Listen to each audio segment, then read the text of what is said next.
Honorable Ministers of Health of the Pacific and Chief Delegates of the various health ministries around the region, the Regional Director for the Western Pacific of the World Health Organization, the Director General of the Secretariat of the Pacific Community, donor partners and agencies, distinguished guests, ladies and gentlemen.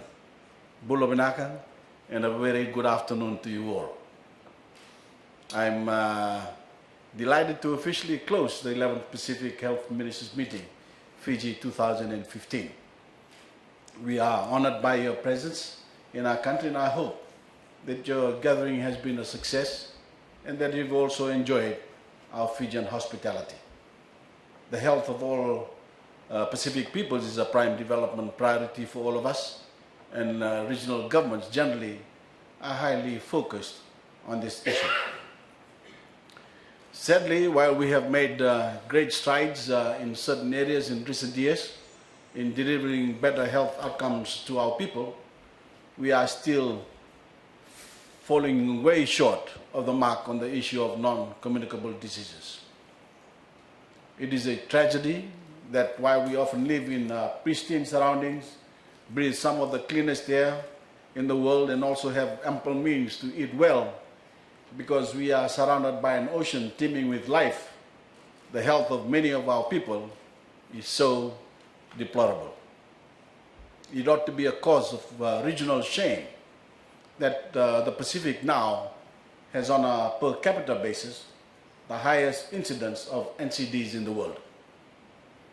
We can preach to our people all we like about why they are suffering so grievously from preventable diseases such as heart disease, hypertension, and diabetes.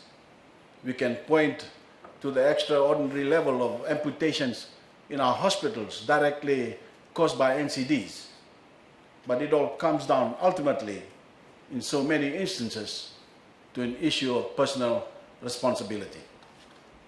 It pains me as a leader of one of the larger Pacific nations that far too many Fijians are failing to heed our pleas to adopt better lifestyles. And I know that all of you will share that pain, and especially those countries where the diets and lifestyles of the people are even worse than ours. For our part, Fiji is doing everything we can to improve the health outcomes of our people by opening new hospitals, new healthcare centers, and new clinics across our islands, and especially in those rural and maritime areas that have been neglected over the years. In the 2015 budget, we also introduced free medicine for any Fijian with a household income of less than $20,000 a year. We have medical personnel receiving education and training, not only locally, but as far afield as Cuba, India, Turkey, Malaysia, and Thailand, to name just a few. We have also increased taxes on tobacco and alcohol, two factors that are driving the poor health outcomes of our people. And we've reduced the tax on imported fruit and vegetables to encourage more consumption of this food. Yet for all that, we cannot regulate the diets of our people by making it illegal to eat badly. And that is why we must redouble our efforts through public education and awareness, and especially starting with the very young.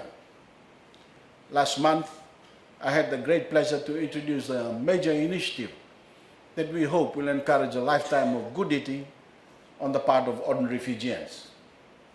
Every Fijian child in year 1 of primary schools is getting a free allocation of milk and Weet-Bix every day of the school year. I have specifically chosen to launch this program personally in schools across Fiji to reinforce a crucial message that these year 1 students should use their milk and Weet-Bix and the protein and fiber that comes from them to embark on a lifetime of eating properly. Choosing fruit instead of sweets, choosing fresh fish or meat, and choosing the fresh vegetables that grow in such abundance in our fertile island gardens, but which so many people ignore for frozen foreign vegetables in our supermarkets. We are also using the launch of our free milk and wheat bix initiative to underline the importance of exercise. And I'm pointedly telling these young people, don't grow up to be like older Fijians who have not looked after themselves properly and are now paying the price. Honorable Ministers, I call on you all, individually and collectively, to keep hammering home this message to our young people across the region.